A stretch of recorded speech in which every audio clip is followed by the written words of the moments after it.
UFO와 의도적으로 컨택하는 그런 프로젝트입니다. 뭐 UFO에 관심이 있어서 뭐 이런 쪽을 떠들고 다니면 학계에서는 조금 좀 이상하게 볼 수밖에 없죠.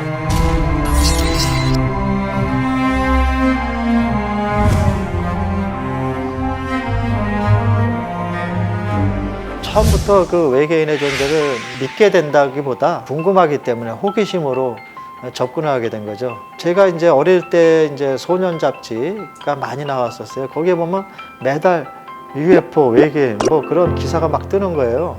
너무 재밌고 흥미롭더라고요. 진짜 외계 인간과 같은 고등 지적 생명체가 있다면 이건 놀라운 발견인데 이걸 내가 한번 연구해 보고 싶다. 어른이 돼서. 그런 결심을 했어요. 지금 제 나이가 60이니까 36년이 넘었죠. UFO 연구 시작한 지가. 어려서는 사실 별로 그렇게 UFO에 그렇게 관심이 있었던 것 같진 않아요. 아마 고등학교, 대학교 신문을 쭉 보다가 광고성 기사? 네, 그런 게 이제 UFO 협회 뭐 이렇게 회원 모집하는 뭐 그런 걸 봤어요. 그때 왜 그랬는지 나도 지금은 정확히 모르겠는데 그때 그게 좀 이렇게 딱 꽂혔고 그 전화번호를 이제 메모를 했다가 UFO 협회를 찾아가서 학생 회원 뭐 이런 식으로 이제 가입도 하고 어떻게 설명은 할 수 없지만 뭔가 좀 관심이 그때 좀 있었던 거고요. 암만 해도 이제 한참 UFO 관심 있을 때는 하늘을 좀 많이 보게 되더라고요. 80년대 말, 90년대 초 별 사이로 뭔가 반짝반짝거리는 게 굉장히 빠른 속도로 이렇게 지그재그로 막 이렇게 다니는 게 있더라고요. 지금도 아직 뭔지 잘 모르겠는데 뭐 그러니까 UFO죠.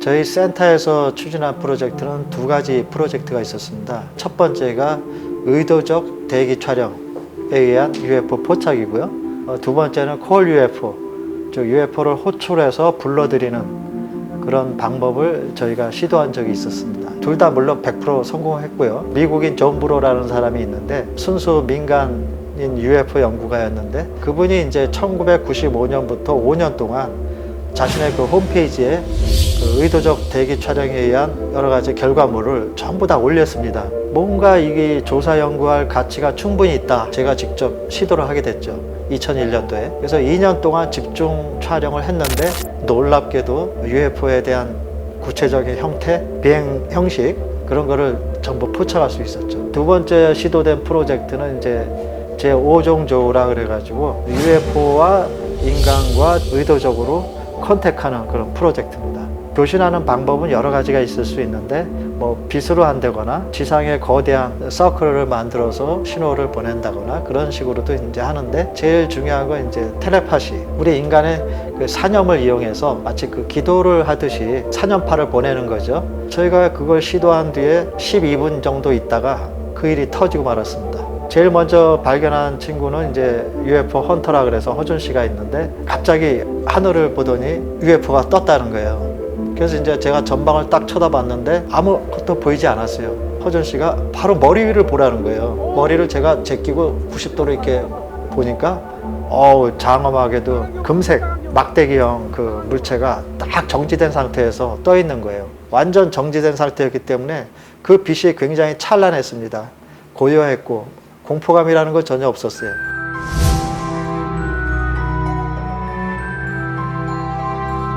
UFO라는 게 이제 외계인의 우주선이다. 단정을 하고서 시작을 하면 사실 굉장히 황당하게 느껴질 수가 있겠죠. 공군 관계자들, 실제 그 조종사들을 제가 직접 인터뷰를 하게 되고 말하자면 그 하늘 공중 현상에 대해서는 가장 전문가들이라고 볼 수 있잖아요. 그런 분들의 어떤 체험담을 듣고 95년도에 이제 가평에서 UFO 사진 찍고 근데 사실 그 사건이 되게 중요한 게 그 사진 찍기 몇 시간 전에 현역 공군 당시 소령이 공군 비행 훈련을 하다가 속리산 그 근처에서 이제 UFO를 목격을 한 거죠. 가평에서 UFO 사진 찍히기 몇 시간 전이었고요. 그거를 목격하기 또 10여 시간 전에 새벽에 원당 저수지라고 역시 경기도 북쪽인데 낚시하던 분들이 또 UFO가 호수를 스치고 지나가는 걸 또 목격을 한 것도 저희 협회에 제보를 했고요. 이 사건을 우리가 처음 받은 거는 9월 3일이었어요. 일가족이 경기도의 북부에서 바다 하늘에서 이상한 걸 봤다고. 일반 비행물체라고 볼 수 없는 그런 비행체들이 줄을 져서 쭉 하늘을 날아가고 있는 걸 자기들이 봤다고 제보를 해왔어요. 나중에 보니까 그분들이 봤던 거를 강원 케이블 TV의 어느 촬영 기사분이 그걸 찍었더라고요. 그 일련의 사건들이 그 9월 3일과 4일 사이에 이제 몇 건들이 이렇게 있었던 거죠. 가평에 UFO 사진 찍힌 것만 갖고는 사실 제가 제 모든 걸 걸고 이건 진짜 UFO다라고 말하기가 조금 그런데, 그런 일련의 사건들을 같이 패키지로 놓고 보면 그건, 근데 그게 세계적으로도 그런 전례가 잘 없어요.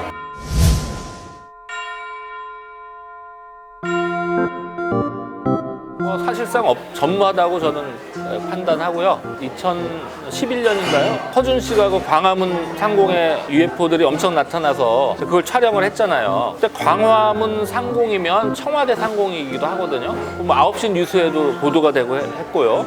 그럼 사실 그게 엄청난 일이거든요. 아니, 청와대 상공에 뭐 무슨 괴 비행체가 떴어. 정체를 몰라. 그럼 국가에서 뭐 해명을 해야 될 거 아니에요? 전혀 아무 얘기도 안 했다는 건 우린 바보다. 저는 그때 대놓고 그런 얘기는 안 했지만 지금 돌이켜 생각해 보면 이건 웃기는 상황이 아니었나 이런 생각이 들어요.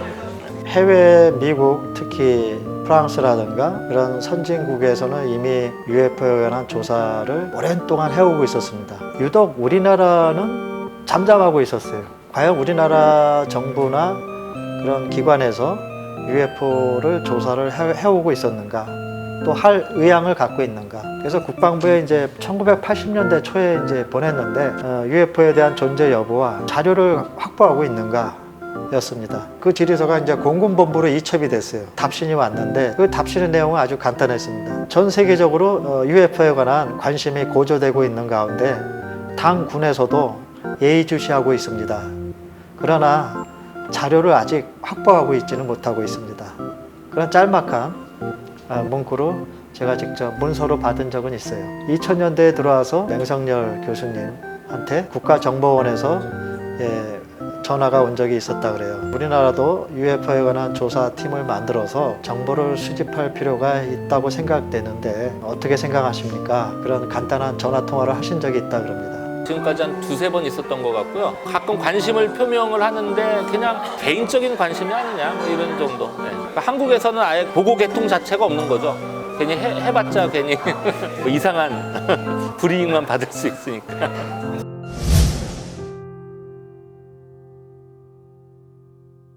미국의 UFO 전문가가 쓴 책 제목이 참 재미나요. Open the Sky, Close Mind. 하늘은 열려 있는데 마음은 닫혀 있다. 즉 하늘에서 지금 뻔질나게 UFO가 비행 접시가 날아다니고 있는데 우리 지구인들은 땅에서 일어나는 일만 관심이 두고 있다 이거죠. 근데 어떤 사람이 그렇게 땅에서 일어나는 일만 관심을 두고 있다가 어느 날 이상한 비행 물체를 보고 사고방식이 확 바뀐다는 얘기죠. 에이, 그런 물체가 어딨어.